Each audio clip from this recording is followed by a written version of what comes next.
Ikot po ng ating barangay chairman, kasama po ang lahat ng kagawad sa kanilang barangay upang makita nila ang lahat ng kanilang ibinigay kung sila po ay talagang nakarecover na. Yan, lahat po ng kagawad ay umikot sa 7 purok upang kumustahin ang kanilang kabarangay. Kung kailangan pa ng karagdagang gamot at pagkain, sila po ay namahagi pa. Kung yung pong binigay nilang pako, plywood, yero ay nagamit pa at makapagpagawa ng bagong bahay nila.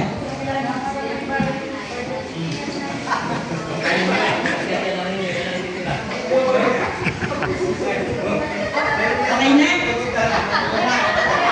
Kaya po, naging matagumpay po ang barangay Bubuin dahil po nakumpleto namin ang aming gamit para sa kalamidad. Kaya po ay nasinikap po nila na walang masaktan. Zero casualties po kami. Salamat